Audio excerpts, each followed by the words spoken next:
Good morning. It's May 20th, and this is your daily brief in science. Here's everything you need to know. A groundbreaking study from Brown University and the University of Bern is reshaping our understanding of Mars. Researchers have challenged the prevailing belief that slope streaks on the Martian surface are caused by flowing water, proposing instead that these features are formed through dry processes driven by wind and dust activity. The study, led by researchers Bickel and Valentinas, utilized machine learning to create a comprehensive global map of slope streaks. They analyzed over 86,000 high-resolution satellite images, identifying more than 500,000 distinct streak features across the planet. Their findings indicate that these slope streaks do not appear in areas where liquid water or frost would typically be expected, such as regions with specific temperature ranges or high humidity. Despite their prevalence, these slope streaks modify less than 0.1% of Mars's surface, yet can move significant amounts of dust, comparable to several global dust storms. The streaks average between 1,970 and 2,540 feet in length and are primarily located in the northern hemisphere, particularly in regions like Elysium Planitia, Arabia, Terra, and the Tharsis Volcanic Plateau. This research not only enhances our understanding of Martian geology, but also informs future exploration strategies. It allows NASA to prioritize areas that are less likely to harbor life, focusing on locations more promising for potential microbial existence. The study emphasizes the crucial role of wind and dust in shaping the Martian landscape and climate, reinforcing the notion that stable liquid water is unlikely to exist under current conditions. While previous theories suggested that recurring slope lineae were formed by brief flows of salty liquid water, the current cold and dry environment on Mars makes such formations improbable. The prevailing theory now indicates that these streaks result from high wind speeds and dust accumulation, with layers of dust sliding down slopes due to meteorite impacts and Marsquakes. The study also examined short-lived features known as recurring slope lineae, finding they are linked to dry processes such as dust devils and rockfalls. Overall, these findings suggest that regions with slope streaks are unlikely to be habitable for microbes, thereby reducing the contamination risk for future Mars missions. The research was published in the journal Nature Communications, co-led by Adomas Valentinas, highlighting the need to understand contemporary processes on Mars. An experimental drug named SBY-810, developed at Duke University School of Medicine, is showing promise in providing pain relief without the side effects typically associated with opioids. Published in the journal Cell on May 19, 2025, the findings reveal that SBY-810 is effective for both acute and chronic pain in animal models. SBY-810 works by specifically activating the neurotensin receptor 1, or NTSR1, found on sensory neurons and in the central nervous system. This targeted approach distinguishes it from traditional painkillers that often activate multiple pathways, potentially leading to unwanted side effects. Chronic pain is a significant issue, affecting approximately 1/3 of the U.S. population. This highlights the urgent need for safer pain relief alternatives, especially considering that over 80,000 Americans die from opioid overdoses annually. Despite a decrease in overdose deaths by 30,000 in 2024, opioids continue to be a leading cause of drug-related mortality in the U.S. The development of SBY-810 aligns with ongoing efforts to address the public health challenges posed by chronic pain and the opioid crisis. Researchers at Duke are planning to initiate human trials for SBY-810 soon, focusing on its potential to treat both short-term pain from surgeries and chronic pain conditions such as diabetic nerve pain. The research team has secured patents for SBY-810 and is moving towards human clinical trials, aiming for it to become a new class of non-opioid analgesics for postoperative and neuropathic pain. SBY-810 operates by reducing pain signal transmission in the spinal cord and suppressing electrical firing in sensory neurons, effectively blocking pain at multiple levels. The research received support from the National Institutes of Health and the Department of Defense, with contributions from numerous Duke scientists. These findings represent a promising option for treating both acute and chronic pain conditions, addressing a critical need in the healthcare landscape. A new machine learning tool has emerged that could significantly change the landscape of postpartum mental health care. This tool is designed to predict individuals at high risk for postpartum depression, or PPD, which affects up to 15% of individuals after childbirth. The model was developed using data from 29,168 patients who delivered at Mass General Brigham hospitals between 2017 and 2022. Notably, 9% of these patients met the criteria for PPD within 6 months of delivery. The research, published in the American Journal of Psychiatry, specifically excluded individuals with a history of depression prior to delivery to focus on those at risk after childbirth. By utilizing easily accessible electronic health record data, including demographics and medical history, the model assesses the risk of PPD more accurately than traditional methods. Its predictive accuracy is reported to be 2 to 3 times better than general population estimates, regardless of race, ethnicity, or age at delivery.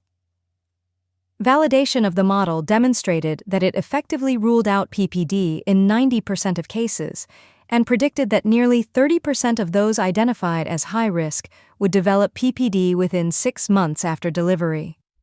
Lead author Mark Clapp, MD, MPH, noted that PPD often goes unrecognized in the early postpartum period, leading to delays in mental health support.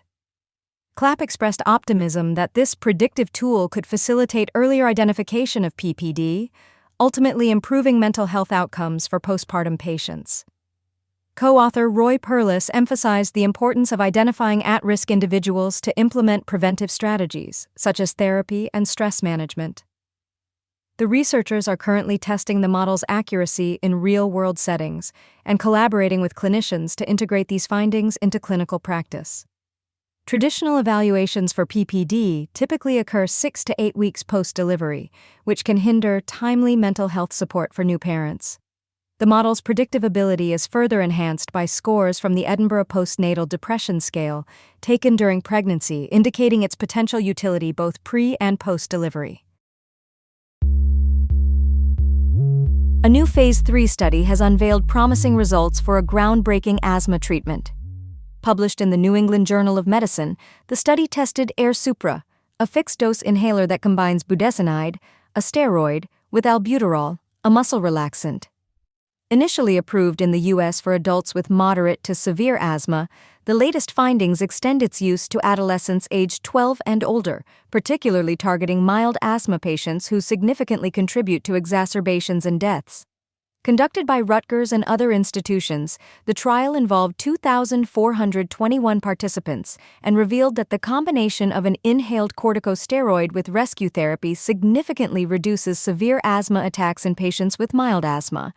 The results showed that only 5.1% of those using AirSupra experienced severe exacerbations requiring hospitalization, compared to 9.1% of those using albuterol alone, indicating nearly a 50% reduction in severe attacks.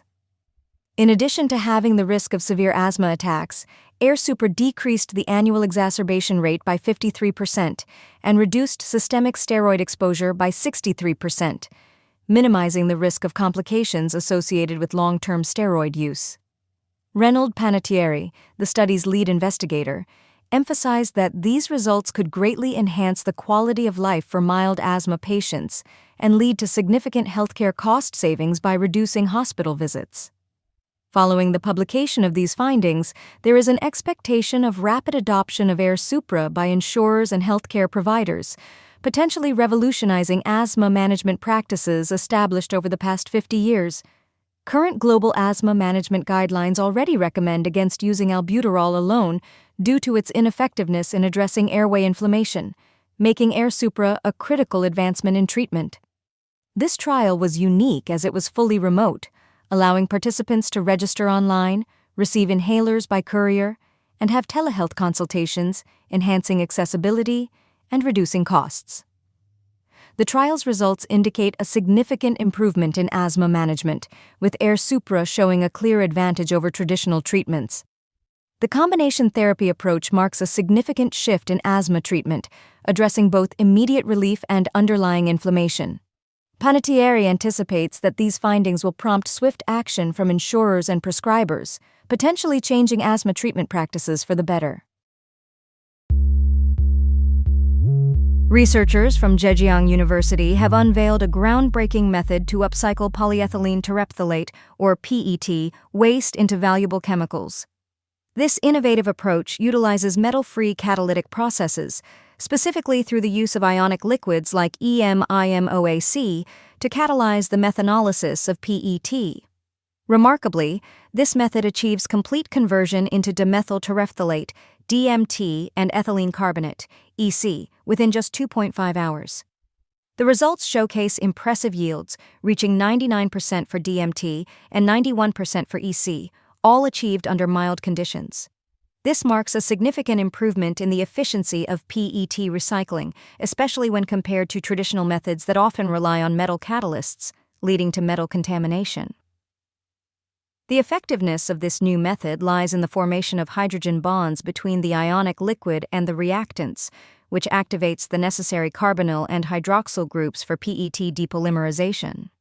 Traditional mechanical recycling methods tend to degrade material quality, while chemical recycling via methanolysis has faced challenges like incomplete depolymerization.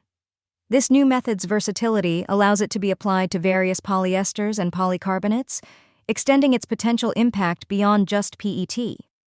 The development could significantly mitigate the environmental impact of PET waste, which is a major contributor to global pollution.